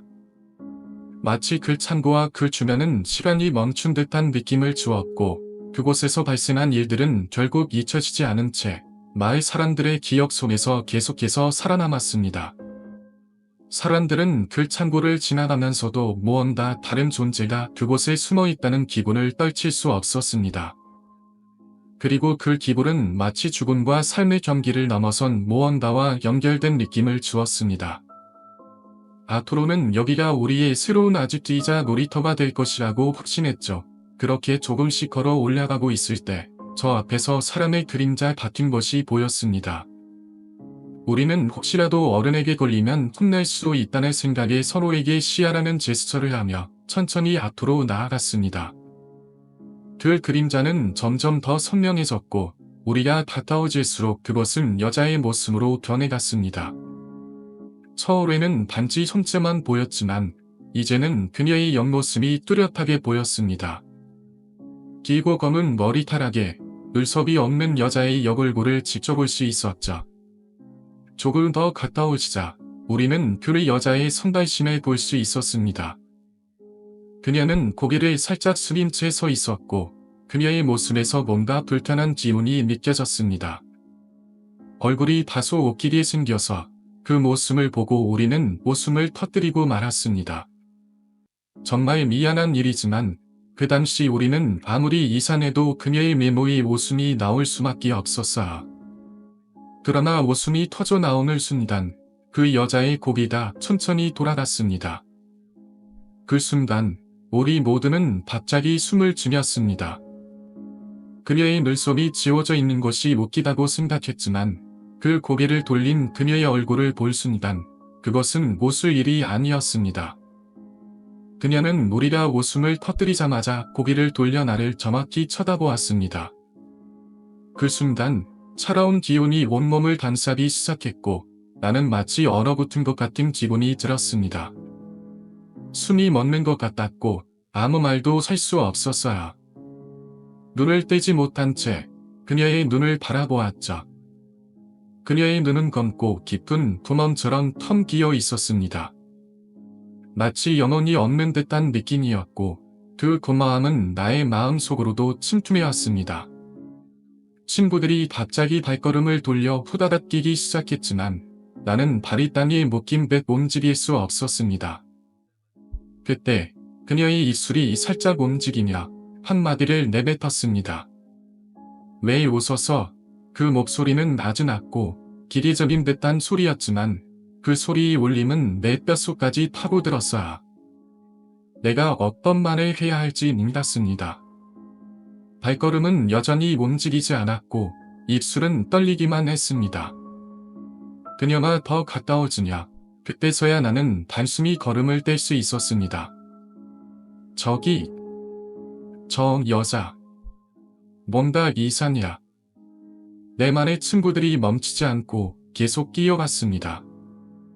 나는 그 여자의 모습이 더 이상 먹히지 않았다는 것을 깨닫기까지 시간이 걸렸습니다. 그 여자는 계속해서 나를 바라보며 다가왔고 그 표정은 점점 더 일그러져 갔습니다. 이곳은 내가 오면 안 되는 곳이라. 그녀의 목소리가 다시 들렸고 그 말은 마치 나를 경고하는 듯 했습니다.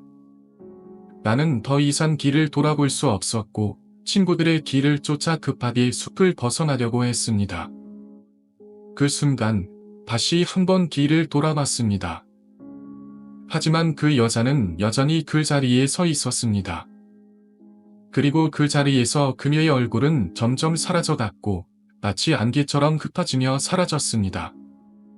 우리는 급히 숲을 빠져나갔고 다시는 그곳을 되돌아보지 않기로 마음먹었습니다.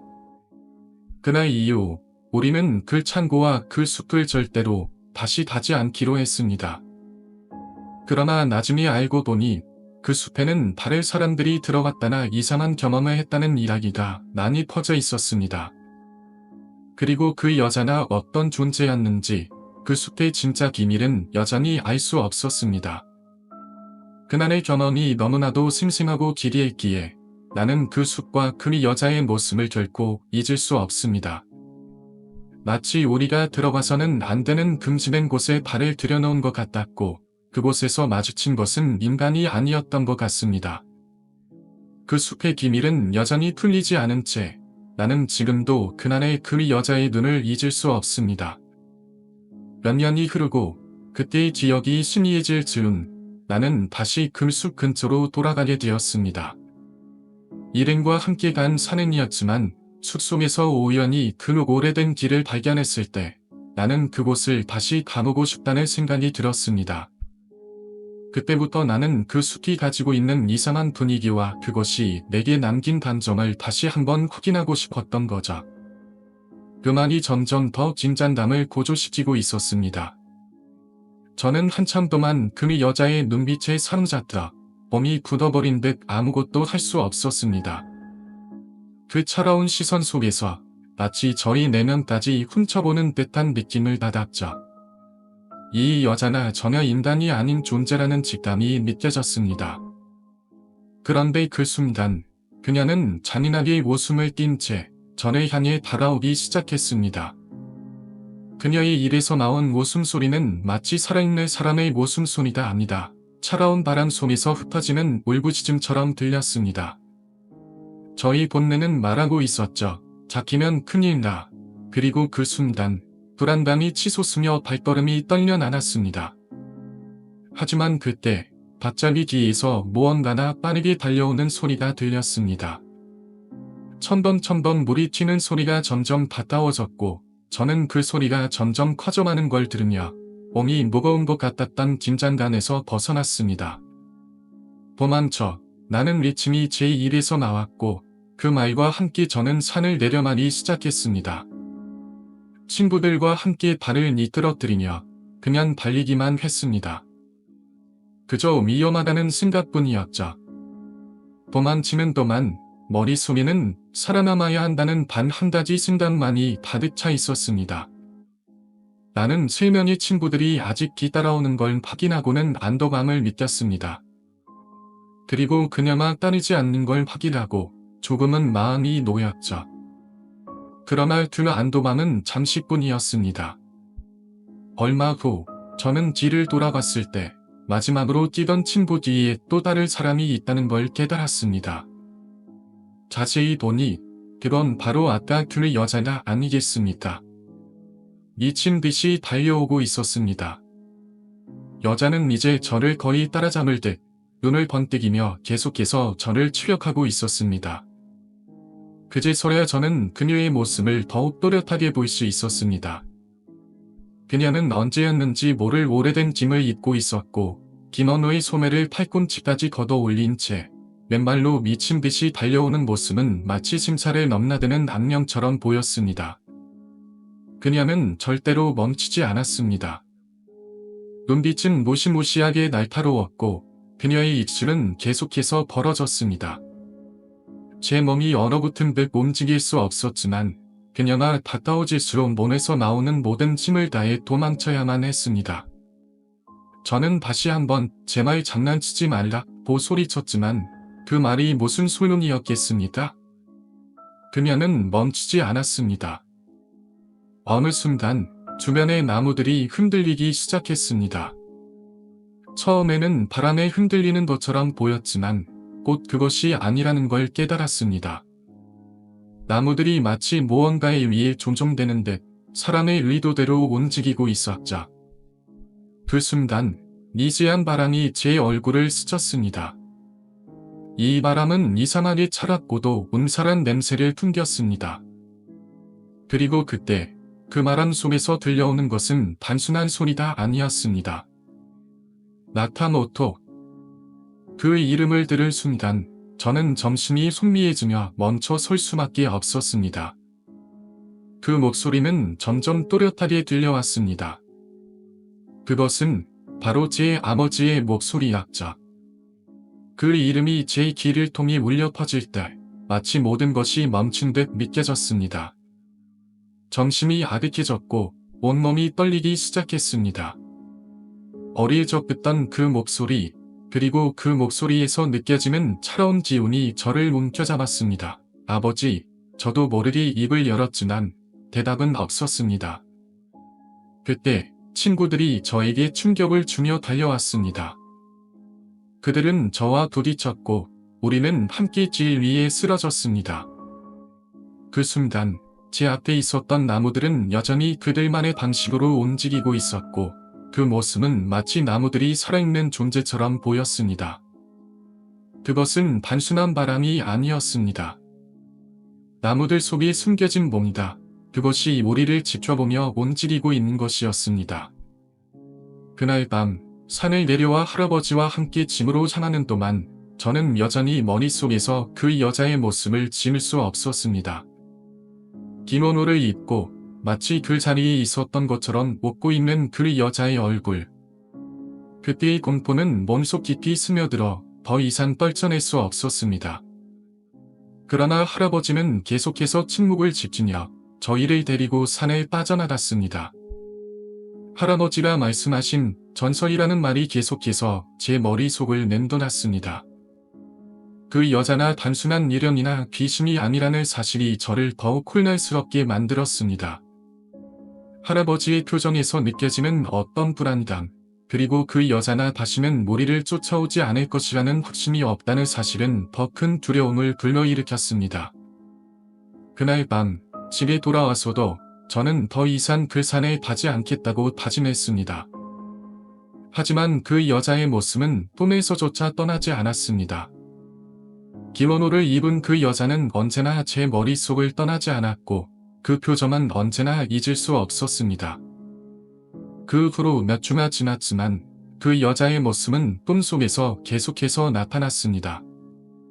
그리고 어느 날 저는 그때 그 산에서 일어난 일에 대해 좀 더 알고 싶다는 생각을 가지게 되었습니다. 할아버지가 말했던 전설에 대해 더 많은 정보를 얻고 그 여자가 누구였는지 왜 그때 나타났는지를 알기 위해 저는 그 산으로 다시 가기로 결심했습니다. 친구들에게 그날 있었던 일과 제 결정을 말하자 그들은 모두 강하게 반대했습니다. 그 산은 정말 위험해. 그 여자가 누구였는지 알고 싶다고? 절대로 다시 그곳에 가면 안 돼. 라고 말했지만 저는 이미 마음을 먹었습니다. 내가 알지 못한 그 여자가 어디서 왔는지 그리고 왜 저희에게 나타났는지를 알기 위해서는 다시 그곳에 가야만 했습니다. 그 다음 날 저는 혼자서 산으로 향했습니다. 할아버지가 말했던 전설이 무엇인지 그 여자가 왜 나타났는지에 대해 알 수 있는 유일한 방법은 다시 그 산에 가는 것뿐이라고 생각했습니다. 제발 그 여자가 무슨 이유로 나타났는지 그 존재가 무엇인지 알아내고 싶었습니다. 산에 다다르자 그때의 기억들이 하나하나 떠오르기 시작했습니다. 그 기모노를 입은 여자의 모습, 그녀의 웃음소리, 그리고 그녀가 서 있던 자리에 남겨진 기운. 산을 오르며 제 마음은 점점 더 긴장되었습니다.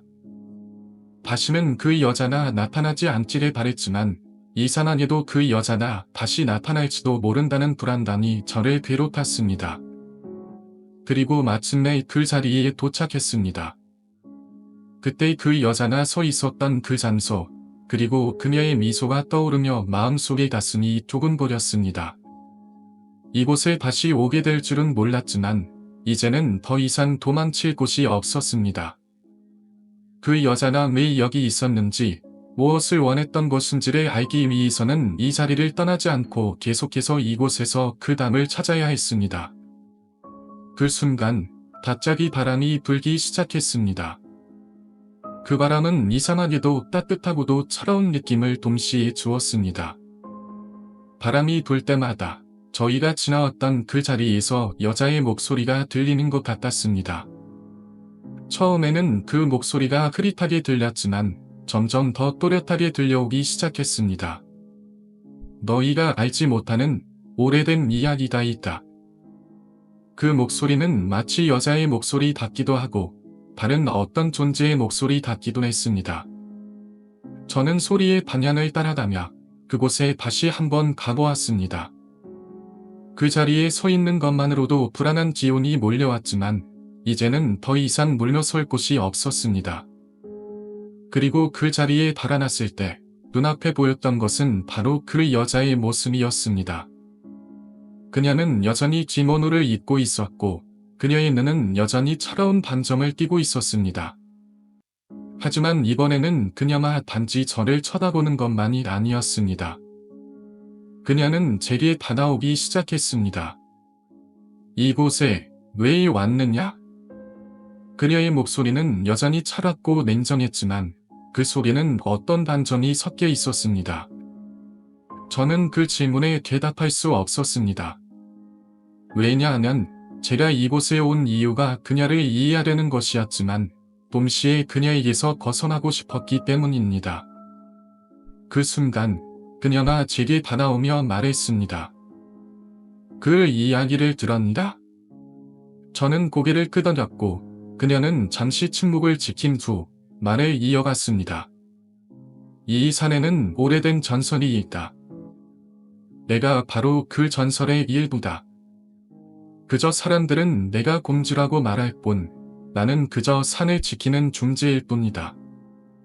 그녀의 말에 저는 충격을 받았습니다. 공주라니? 그 여자가 말하는 공주가 무엇인지, 내 그 여자가 그런 중재인지에 대한 의문이 생겼습니다. 그리고 그 순간 저는 이해했습니다. 이 여자는 단순히 괴물이 아니다. 이 산을 지키는 수호신과 같은 존재였다는 사실을. 이곳에 왔으면 그저 떠나지 말고 내게 진리를 주어야 한다. 어두운 밤, 우리는 할아버지 뒤를 따라 산을 내려가기만 했습니다. 산의 공기는 찬 기온이 돌고 나뭇가지 사이로 바람이 스산하게 지나갔습니다. 바늘 아무 말 없이 할아버지를 따라갔습니다. 눈에 띄는 것도 없고 들리는 소리조차 사라진 것 같았지만 나만큼은 뭔가 이상한 기운을 느끼고 있었습니다. 마치 누군가 우리를 지켜보는 듯한 느낌이 들었기 때문입니다. 산 아래로 내려가자 할아버지가 운전하는 낡은 봉고차가 보였습니다. 그의 얼굴은 심각해 보였고 무엇인가를 숨기려는 듯한 표정을 지었습니다. 우리는 차례차례로 차에 올라탔고 박자의 짐으로 향했지만 차는 이상하게도 내 짐에 가까운 순서가 아니었습니다. 분명 내 집이 두 번째로 가까운 짐이었지만 다른 친구들이 먼저 내려지고 나는 마지막에 내리게 되었습니다. 그때 내심 기분이 이상하게 떨렸습니다. 왜냐하면 할아버지는 나에게 눈길 한 번 주지 않고 갑자기 차가 멈추었기 때문입니다. 차에서 내리자마자 할아버지는 나를 차 밖으로 내리게 했고 그의 얼굴은 점점 창백해지며 긴장한 기색이 역력했습니다. 내가 차에서 내리자마자 할아버지는 그저 아무 말 없이 집 앞쪽으로 걸어갔습니다. 그리고는 갑자기 할머니의 이름을 크게 외쳤습니다. 옥순아, 그 소리가 어두운 밤 공기를 가르며 울려 퍼졌고 그 순간 나는 무언가 이상한 일이 일어날 것만 같은 예감이 들었습니다. 몇 초가 지나고 할머니가 천관문을 열며 나온 순간 할아버지는 겁에 질린 목소리로 말했습니다. 공주. 그 아이가 공주를 봤다고. 할머니는 처음에는 제대로 알아듣지 못하는 듯 했습니다. 할아버지가 다시 한 번, 두 번, 세 번 반복해서 말하자 할머니의 얼굴은 점차 굳어갔습니다. 그러더니 급격히 얼굴색이 변하면서 몸을 떨기 시작했습니다. 그제서야 할머니는 나를 끌어안고 무언가를 결심한 듯이 말했다. 너, 그 여자가 아빠 이름을 불렀니다? 나는 멍이 얼어붙은 듯 믿겨졌습니다. 할머니의 말에 내가 대답을 하려 했지만 갑자기 온몸에 소름이 돋고 입에서 말이 나오지 않았습니다. 그 여자가 아빠 이름을 불렀다. 나는 결국 고백했습니다. 그 말을 듣자 할머니는 급히 나를 집 안으로 끌어들였고 할아버지는 어찌할 바를 모르고 멍하니 서 있었습니다. 실에 들어가자마자 할머니는 급히 전화를 걸기 시작했습니다. 나는 그 전화가 도시에 있는 부모님에게 걸린 것 같다는 판단을 했습니다. 부모님은 평소 도시에서 일을 하시기 때문에 뭔가 일이 있어야만 급히 돌아올 수 있을 거라고 생각했습니다. 한 시간이 채 지나지 않아 엄마와 아버지가 집으로 도착했고 그와 동시에 근처 신사에서 스님이 집으로 오셨습니다. 스님은 그 모습을 보고 조용히 눈을 감고 기도를 시작했습니다. 나는 그동안 무엇이 일어난 것인지 알 수 없었지만 모두들 급박해 보였고 내 마음도 점점 더 혼란스러워졌습니다. 이게 도대체 무슨 일입니다.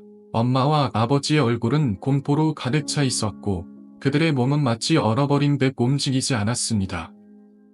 내가 무엇을 했냐고 물었지만 아버지는 너는 이 일이 더 이상 반여할 필요 없다. 반에 가만히 있어라 라고 말했습니다.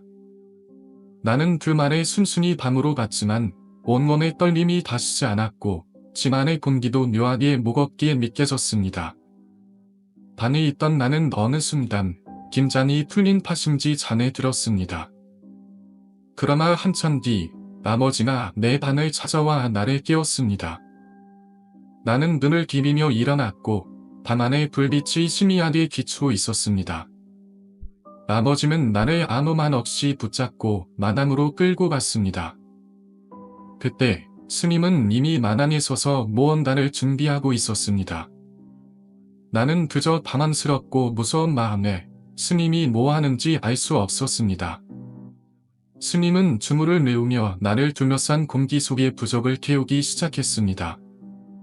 불길 속에서 나는 점점 더 기운이 빠져갔고 그 뜨겁고 칼칼한 공기 속에서 내 몸은 마치 뜨거운 수에 반 듯한 느낌이 들었습니다. 나는 그것이 무엇을 의미하는지, 무엇이 나를 이렇게 만든 것인지 알 수 없었지만 그 순간 나는 무서운 예감을 느꼈습니다. 이 이야기는 시간이 지나도 잊을 수 없는 기억으로 내 마음속 깊이 남아 있습니다. 고등학생이 될 때까지 그때의 일을 떠올리지 않은 적은 단 한 번도 없었습니다. 매번 그 밤을 떠올릴 때마다 나는 그때 그 상황이 진짜였는지 아니면 내가 어떤 이유로 상상했던 것인지 헷갈리곤 했습니다. 그래서 언젠가 할머니에게 그때의 일을 다시 묻게 되었고 그때 들었던 이야기는 나를 더욱 혼란스럽게 만들었습니다. 할머니는 내가 어릴 때부터 그 산과 곰쥐에 대한 이야기를 자주 해주셨습니다. 하지만 나는 그 이야기를 단지 마을 사람들의 전설이나 오래된 이야기 정도로만 생각했습니다. 그런데 어느 날 내가 고등학생이 되었을 때 할머니에게 다시 그때의 일을 묻자 할머니는 그저 아무렇지 않게 말씀을 이어가셨습니다. 내가 살아던 동네에는 대대로 땡땡산 공주라는 전설이 있었다. 할머니는 조용히 말을 시작하셨습니다. 그 공주는 우리가 아는 그런 많이 아리따운 딸이 아니었어. 그 공주는 요괴도 유령도 신도 아닌 극무언가였단다. 그래서 사람들은 그 공주를 절대로 쉽게 다룰 수 없다고 믿었지. 할머니는 한숨을 쉬며 이야기하셨습니다. 공주에 대한 이야기는 대대로 내려온 것이다. 그 산에 사는 사람들이 그 공주를 두려워했다. 그 공주는 단순히 사람들을 끌어들여서 어떤 목적을 이루려 하는 것이 아니었어. 그 공주가 산에서 나오는 날, 그날은 반드시 어떤 일이 일어날 것이라는 예감이 들었다는 거다. 그런 예감이 들면 사람들은 절대로 그 산에 발을 들여놓지 않았다. 할머니의 이야기를 들으며 나는 마음속 깊은 곳에서 불안한 기운을 느꼈습니다. 그 공주라는 존재는 단순한 전설이 아니었던 것 같습니다. 할머니는 계속해서 말했다. 너희 아버지가 어렸을 때도 그 산에 들어갔다가 공주를 만났다고 했다. 그리고 그때 겨우 도망쳐 나왔단다. 그래서 내 아버지는 그 산 근처에 다시는 가지 않겠다고 다짐했지. 그 이야기를 들으며 나는 아버지가 그 당시 어떤 상황이었는지 궁금해졌습니다. 아버지는 언제나 내가 어린 시절에 그 산에 가고 싶어 했을 때 그곳은 절대로 가면 안 된다고 말했습니다. 나는 왜 그런 말을 했는지 그리고 그 산이 그렇게 두려운 곳인지 알지 못했습니다. 하지만 할머니의 말에 따르면 그 산에는 정말로 공주라는 존재가 있었고 그 공주는 사람들에게 심각한 영향을 미쳤다고 합니다. 할머니는 그 공주가 어떻게 사람들을 끌어들였는지에 대해서도 설명해 주셨습니다. 그 공주를 봤다는 아이들은 대부분 활발하고 얼굴 생김새가 뚜렷한 아이들이었단다. 그런 아이들이 공주의 표적이 되곤 했지. 그 이유는 공주의 옛 애인이 그런 모습이었을 거라고 사람들이 추측했어. 하지만 그 공주가 어떻게 그 아이들의 이름을 알았는지는 여전히 의문이었단다. 그때 나는 더 이상 참을 수 없었습니다. 할머니, 그 공주가 어떻게 아버지의 이름을 알았는지, 그리고 왜 그때 그 여자나 나를 봤는지 아직도 이해할 수 없어요. 그 여자는 정말 무엇을 원하는 걸까요? 나는 그때의 두려움을 참을 수 없었습니다. 내가 경험했던 그 공포가 단지 꿈이 아니었다는 사실이 내 마음을 더욱 불안하게 만들었습니다. 할머니는 잠시 말을 멈추고 깊은 한숨을 내쉬었습니다. 공주를 만났던 사람들은 큰 산 기업을 잃거나 다시는 그 산 근처에 가지 않겠다고 다짐했단다. 그 산은 단지 전설이 아니다. 실제로 사람들에게 큰 영향을 미쳤던 곳이었다. 그리고 그 공주라는 존재는 언제나 사람들을 시험에 들게 만들었다. 사람들은 공주를 보고 나서 더 이상 예전의 자신을 찾을 수 없게 되었다고 했다. 그 이야기를 들으며 나는 그 공주가 단순히 전설 속의 괴물이나 유령이 아니었음을 깨달았습니다. 그 공주는 어떤 존재였으며 사람들을 끌어들여서 그들을 시험하고 때로는 그들의 삶을 바꾸어 놓았던 존재였습니다. 아버지가 왜 글산 근처로 다시 가지 않게 되었는지 그 이유를 나는 비로소 알게 되었습니다. 시간이 지나고 부모님의 일 때문에 나는 할머니와 함께 그 마을을 떠나게 되었습니다. 마을을 떠나는 날, 나는 마지막으로 그 산을 바라보며 그곳에서 일어난 모든 일이 다시 나를 찾아올까 두려웠습니다. 할머니와 함께 새로운 곳에서 살게 되었지만 그 산과 공지에 대한 기억은 여전히 내 마음 속에 남아 있었습니다. 하지만 시간이 지나면서 나는 점차 그 기억을 잊으려 노력했습니다. 부모님과 함께 새로운 환경에서 살아가며 그 당시의 일들을 마음속 깊이 묻어두려 했습니다. 그러나 그 공지에 대한 이야기는 내 머릿속에서 사라지지 않았고 언제나 내 마음 한켠에 두려움으로 남아 있었습니다. 하루는 부모님이 나에게 말했다. 그 산 근처는 절대로 가면 안 된다. 그곳에 나는 다시는 돌아오지 못할 수도 있다. 그 말은 나에게 더욱 큰 두려움을 주었습니다.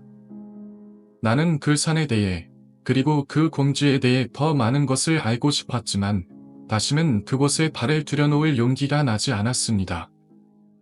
내 마음속에는 여전히 그 공주가 나를 부르고 있을지도 모른다는 생각이 들었습니다. 그날 이후 나는 그 산을 잊으려 했지만 내 마음속 깊은 곳에서는 그 여자가 언제든지 나를 찾아올 수 있다는 두려움이 사라지지 않았습니다. 그 공주가 다시 나를 부를 때 나는 그때처럼 아무것도 살 수 없을까봐 두려웠습니다. 결국 나는 이 이야기를 이렇게 글로 남기기로 결심했습니다. 언젠가 이 이야기가 다시 내게 달아올 때 내가 이 글을 남긴 이유가 무엇인지 그리고 그 공주가 나에게 전하고자 했던 메시지가 무엇인지를 알 수 있을지도 모르겠습니다. 그때가 언제일지는 모르겠지만 이 이야기를 통해 나는 그 여자가 왜 나를 부른 것인지 그리고 그 사건이 내 삶에 어떤 영향을 미쳤는지 알게 될 날이 오기를 바랍니다. 이제 이 이야기를 마무리 지으니라. 나는 다시 한번 그 산을 바라보았습니다. 그 산은 이제 나에게 단순한 지리적 장소가 아닌 기억 속의 한 부분으로 자리 잡았습니다. 그리고 그 공주라는 존재는 여전히 내 마음 속에서 사라지지 않은 채 나를 시험하고 있는 듯한 느낌을 주고 있습니다. 언젠가 그 공주가 다시 나를 부를 때 나는 그때 그녀가 나에게 전달하려고 했던 메시지를 이해할 수 있을지 모르겠습니다.